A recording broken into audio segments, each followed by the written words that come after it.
Former Chief of Army Staff, Lieutenant General Tukur Buratai, has accused the FCT Minister Nyesom Wike of actions that deliberately undermine the chain of command and disrespect the authority of the Commander-in-Chief.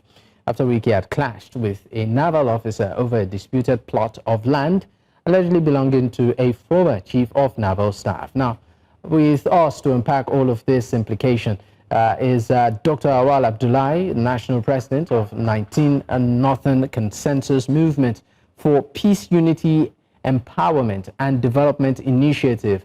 I also have a Wing Commander Musa Salmanu. He's a security and development expert. But before we get into the crux of the conversation, take a listen to what happened. It's not military versus government, no. If it was military, I would have written to them that, look, military, why are you doing this? This is a private individual. Land was not allocated to him.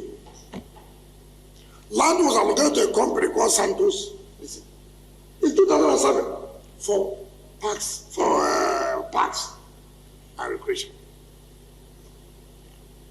They applied to the former minister for change of use. The minister refused. The man went, started selling land. Maybe the former Chief of Naval Staff fell into their scam, sold it. This government property. It's not your property. If government officials came to say, look, what are you doing here now? This is not, government has sat under the ministerial committee and taken back every land under parks and even under secretariat, because we felt that there are a lot of delays, suits, litigations. We said, no, we won't continue with that. You send this to start beating government officials. Of course, that's the video of the minister doing a press conference trying to clear the air. If we can get the actual footage of the dispute that happened, let's take a listen and see it ourselves. We did not carry anybody. The man took land, we will not allow going on the Chief of Naval Staff, and then for you to carry land. Sir, everything was acquired legally. Will you stop that? Will you stop that? Sir, I'm an officer, I have integrity. Shut up, your man, good officer. I will not shut up. Will you get out? Sir, I won't shut up. Sir, I was in school, you're not in school. Sir, you can't shut me up. Will you you keep quiet? You can't shut me up, sir. Food. I'm not a fool, You sir. can shoot anybody like that. Sir, I'm not a fool. I am not a fool, sir.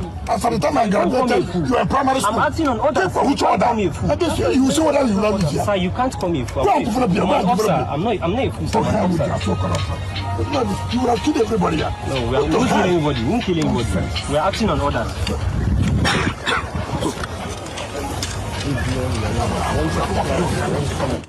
Well, of course, this has continued to elicit reaction from Nigerians. And of course, to further discuss this, just to mention my guest again, I have Dr Awwal Abdullahi and Wing Commander Musa Salmanu, retired. Gentlemen, thank you for your time on the program. All right, let me start with you. Wing Commander Musa Isa, it's great to have you tonight. I mean, you are a member of the force. Basically, what we saw, the altercation between the FCT minister and that gallant soldiers, many Nigerians have put it. What's your take on it?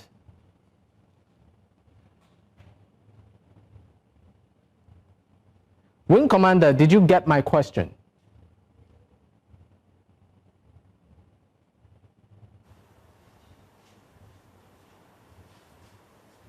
Wing Commander, can you hear me? Wing Commander Musa.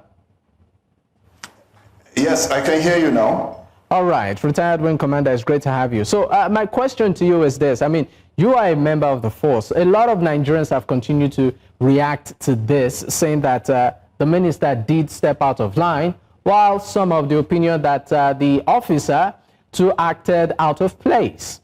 I mean, as a man within the force, what's your opinion on what we saw transpire, at the FCT? So, well, thank you so much for having me. As you rightly said, I was in the military. I served in the military actually for 21 years. right from the Nigerian Defense Academy up to when I was commissioned as a pilot officer in the Nigerian Air Force, and when I retired as a wing commander in 2017. So along this time, and usually when we were young officers in Kaduna, there are instances similar to this, that officers were required to act based on orders. So talking about this specific situation or the circumstance that happened between the officer, I want to restrict myself to maybe what I know and the procedures usually. The officer, from what I saw on the various videos and from what he said, was deployed there by his commander. In this case, the officer is attached to the former Chief of Naval Staff as his Chief Security Officer. Usually, the retired naval chiefs or service chiefs have complements of security or officers that are attached to them on retirement. In that the Chief of Naval Staff, the retired Chief of Naval Staff, is therefore has both operational command. What it means, it can deploy him or he can deploy him for certain functions. So that the Chief of Naval Staff or the former Chief of Naval Staff, just to be clear on that, that means it can also deploy carry out. So, just to be clear, that means they can also deploy his retinuary of, will I call it, staff on private assignments too. It doesn't have to necessarily be official assignments. Well, what to the officer, a junior officer or a subordinate officer, what is official is what your commander tells you to do. If, for example, your commander says that this is your duty post today, and it's designated that is your duty post for you, that is official. So that is official duty for you. So if it's already assigned a commander and he assesses this is responsible for the day, responsibility for the day, that's your official post. All right. So, I mean, getting that out of the way, we'll go on a quick break. When we return, we'll definitely dwell more on this issue. Stay with us. We'll be right back. Many thanks for staying with us. It's still Politics HQ on News Central Television. I still have my guest with me, retired Wing Commander Musa Salmanu, and I also have a Dr. Awwal Abdullahi. Gentlemen, thank you for staying with me.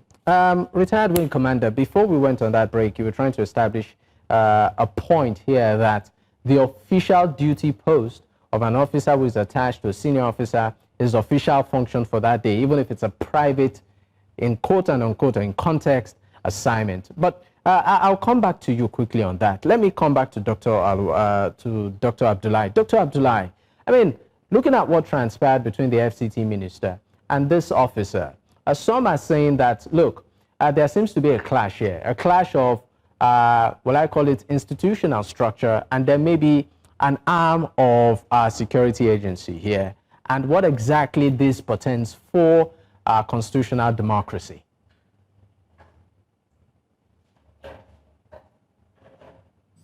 A sensible question. As far as I am concerned, and in fact, as far as Nigerians are concerned, it is not an institutional clash. It is just administrative lapses. And that administrative lapses is from the Minister of Federal Capital Territory. Because as a minister of the Federal Capital, he's more like a governor and also a former governor of a state. You should know that there's an administrative way of handling things, and most especially a complex and so sensible matter like this very one needed to have been handled smartly and administratively, not confrontational. As a minister, he has a delegation. He has certain power to delegate. And but the minister, sorry to interrupt you. The minister in the press conference said that the reason why he showed up was because his officials were harassed, and he had to intervene personally. Well, if his officials are harassed, he has a co-minister or two ministers from the Ministry of Defense. You know, he has those ones that he can always refer to. He has the Minister of Defense, he has the Minister of State Defense. if he also has the Chief of Defense Staff as well as the Chief of Naval Staff. So if his boys or his staffs are harassed, all he needed to do is to have reached out to either the main Minister of Defense or the Minister of State Defense, who is in charge of Navy, or better still, he could have reached out to the Chief of Defense Staff or to reach out to the Chief of Naval Staff, which each of these senior officers, government officials, will have caution or investigate and do the proper thing, do the needful, and report back to him of what has happened and what action has been taken or what action is supposed to be, is about to be taken. But for him to have gone out there himself and be challenging an officer of the law, a member of the Nigerian Armed Forces, someone who is wearing the prestigious uniform of the Nigerian Armed Forces, someone who put his life at stake for him. But this, sorry to interrupt you, but this is also an but the FCT minister too is also, sorry to interrupt you, sir, but you've established a point, but some would also argue differently to say the FCT minister is a member of the president's cabinet, is an appointed minister. Some will say that in terms of even the constitution, maybe it's even, his position is more recognized. So what do you have to say to people of this mindset? I think for people that would have said that his position is more official than that of the armed forces would be so unfair to the Constitution. Because the Constitution clearly speaks about the armed forces. But does it really speak about the Minister of the Federal Capital? I think it does, which was heavier than the other in terms of responsibility, in terms of serious recognition as far as the Constitution of the Federal Republic of Nigeria 1999 as amended is concerned. That is something that needed to be strictly and seriously looked into. Not only that, even if he is constitutionally recognized as a minister and he's an appointee of the president, who have a delegated powers of the president assigned to him to administer and monitor the administrative circumference of the Federal Capital Territory, he should have also known that the president derives his powers from two different angles, from the Constitution and of course from the strength of the armed forces. And that is why he's called Commander-in-Chief of the Nigerian Armed Forces. And this officer is presidentially commissioned by the powers of the Constitution and of course also the delegated power of the president and Commander-in-Chief of the Armed Forces. All right. And therefore, insulting an officer. All right, thank you very much. I know you have a lot to say, but we're trying to, of course, also manage time. Let me come back to you, retired Wing Commander Musa Salmanu. How does the chain of command work in the force? Because for some Nigerians that are following this story, they feel that the officer, when you talk of chain of command, it works almost differently from what, maybe might apply within the civilian system. So how does the chain of command work, for instance, in the military, on the force, in this case? So it's very clear. The chain of command starts with the president as the commander-in-chief of the Nigerian Armed Forces. That state of chain of command starts there, and the president can delegate this command. That's to either the minister, to the Minister of Defense, or in our case in Nigeria, the Chief of Defense Staff and the various service chiefs who are to maintain the operational command of the armed forces. Now those command or those chains go down the ladder up to the last person with responsibility. So if at various commands or at various levels, it could either be, so you have the service chiefs, you have the either commanders, that's the GOCs at the divisional level. Then you have the brigade commanders, you have commanding officers. Then you have at the very tactical level, you have officers commanding and so on. But in all that, you have also commands that are exercised by people or by officers within that cadre, depending on the responsibilities that they are given. So that is how that command flows. If someone, for example, and I've heard this argument that the officer is attached to a former Chief of Naval Staff and so on, and he's no longer in the military. Now, that command, and two types of command, either the operational command and the administrative command. So if someone, when you heard the officer, he said he is attached to the former Chief of Naval Staff as his Chief Security Officer. That means there's an official assignment or official attachment of that officer to the former Chief of Naval Staff. By that attachment or official attachment of that officer, the former Chief of Naval Staff assumes command of that officer, and therefore he could deploy the officer for any legitimate undertaking, and which, as we heard the officer saying, he was there on that one of those assignments that he was given by his commander, in that instance, the former Chief of Naval Staff. All right, and you also tried to establish a point saying that irrespective of whether he's still a serving officer or a former officer, it's inconsequential.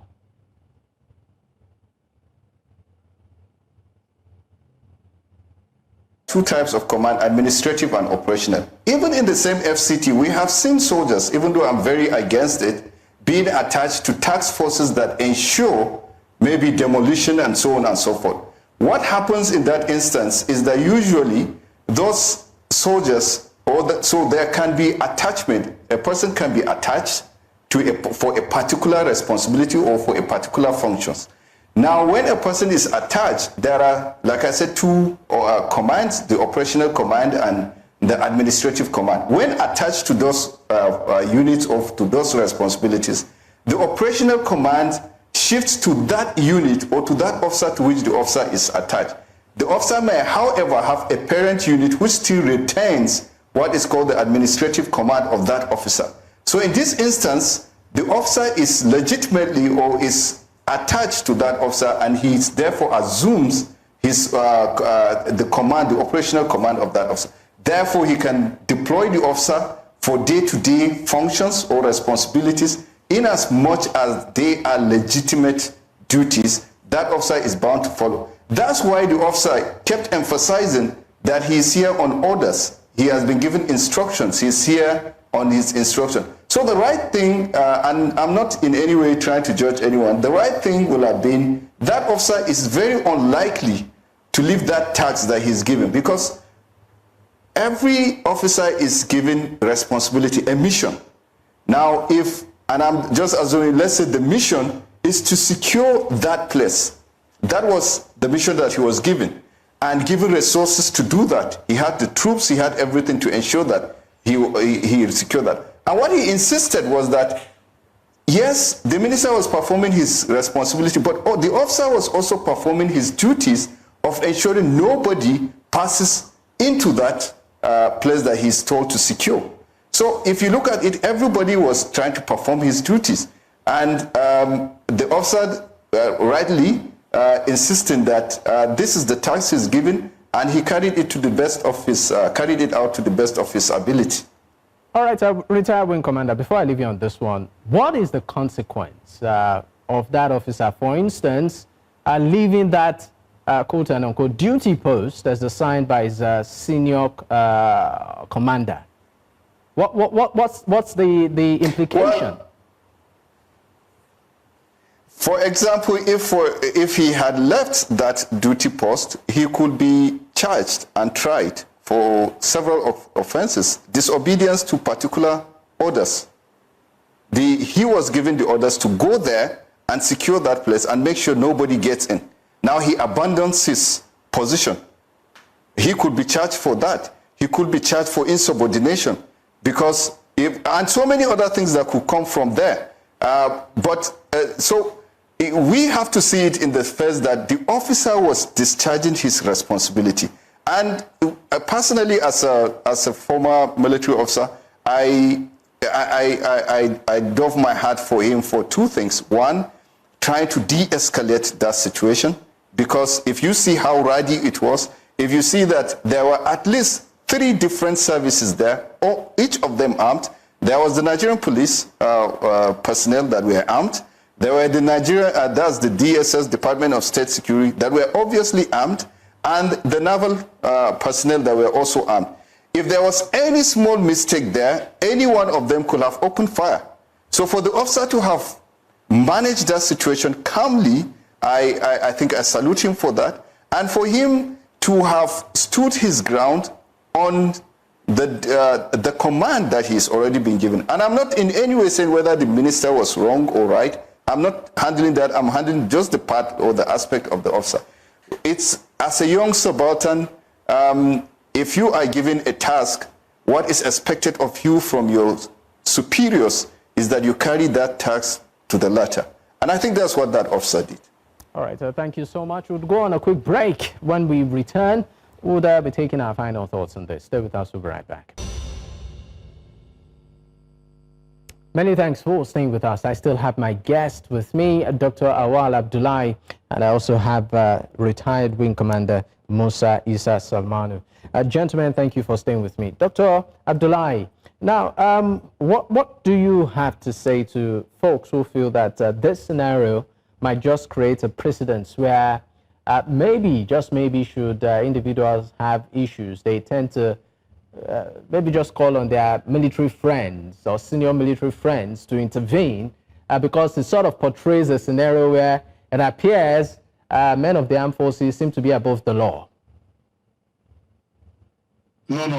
I disagree with that. No, nobody is above the law in this country. The military is so disciplined, so professionally trained that they know that they are binded by 2 laws, the civil law and, of course, the military law. So you see, the civilian is binded by only the civil law, but the military man is binded by 2 laws, civil and military laws. So he knows that once he does something that is not right, he will be facing 2 different courts, so to say. So he is careful in his dealings with people. He is careful in carrying out his constitutional responsibilities. He is very careful in ensuring that he does only what is right because of his professional colleagues. And then with the armed forces today, you have the civil-military relation department in both the tri-service and the defense headquarters. Why do they have that? Is to give room for understanding, intermingling, interrelation, cohesion between the military and their civilian counterparts, so that there will be that understanding, there will be that cohesion, like I said. And then because the military is a professional calling and highly disciplined, there is no way how, just because you have a military friend, then you have an altercation or issue with a civilian, another civilian, if you are a civilian, and you just call your military friend to give you troops to go and then settle whatever differences or problem you're having with your friend. I don't think the military of today will really do that. If you look at the mission and vision of the new Chief of Defense Staff that he just released, you can see where he's heading to, where he's thinking towards the armed forces, the line of armed forces. And of course, if you listen to what he said also during his clearance at the Senate, you will also know that the man is coming professional, he's coming administratively prepared to handle that job. So is the remaining service chiefs. So I do not really think soldiers or officers of the armed forces would fall prey to making themselves look as if they are above the law because they are wearing that prestigious uniform and then could do just anything they want to do. No, I disagree with that thinking. If anybody is thinking in that line, they are highly professional, highly disciplined, and will not want to take chances that will make them face the 2 laws of the land. All right, Dr. Abdullahi, your point is well taken. Well, retired Wing Commander Musa Salmanu. Finally, my question to you is this. Are there takeaways for you from this scenario? Well, yes. When something like this happens, the first thing to look at is that what could have been done differently? What is the best way to have approached this? And I'm happy that the minister, that's the Minister of the Federal Capital Territory, in his news conference spoke about some of these things. The military, we have to understand, is very hierarchical, and subordinate officers take instructions from their superiors. When you have, especially when a subordinate officer is mandated or tasked with a responsibility, the person that can reverse that instruction is usually that superior that gave that instruction. Now, so in a way, the best thing will have been, and confrontation never solves this problem, because I don't want a subordinate commander or a subaltern that will not stand his ground when he's given a responsibility. Because today we are talking about the issues in somewhere in Abuja built-up area. Take this away and tell that this is an officer, for example, that is deployed somewhere in the theater of operations. If when someone of higher that is not within the chain of command, that is not in that operation, comes and he takes to every order, that means we are not safe. We must have officers that know what they are doing and take to their instructions or instructions given to them very seriously, just like this officer did. So what to do is that when there are these situations like this, the military has several channels of communication. The military has channels through which it deals with its own personnel. I can tell you, people might not know, but the military is very harsh on itself.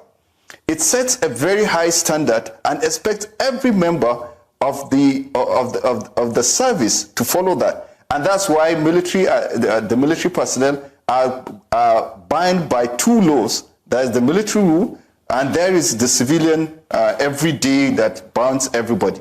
So in situations like this, when there's anything, a resort to self-help is not the best way. All right. There are channels. If this is reported, I'm sure his own commanders, realizing that this is what is the situation, they will either change the instruction they've given to him, or they will withdraw him from that situation. And this applies to everywhere. When military personnel are deployed, they are deployed for a mission. And the success of that mission is very paramount. And that's why when they go on attachment or there's something, even when there is danger, the instruction is to degrade that danger. Right.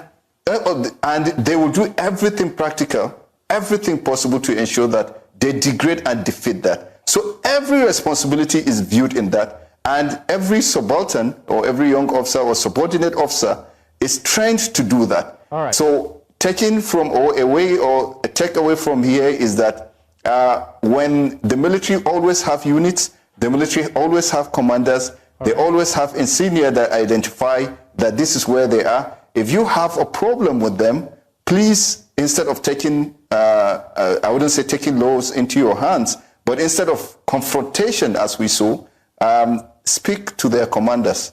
The commanders will do the right thing. The commanders hold themselves to the highest order and respect every law-abiding, very, very law-abiding. Right. So we should never resort to self-help. Like I said earlier on, if the officer had not handled it in a very good situation, there are three services that were armed in that situation. The police were armed, we saw that. The DSS were carrying arms, we saw that. And the naval officers were carrying arms, we saw that. What could have happened will have been disastrous for everyone. All right, thank you so much, retired Wing Commander Musa Salmanu, and also, of course, Dr. Awwal Abdullahi. Retired Wing Commander Musa Salmanu is a security and development expert, and Dr. Abdullahi is the national president, 19 Northern Consensus Movement for Peace, Unity, Empowerment, and Development Initiative. Once again, gentlemen, thank you for your time.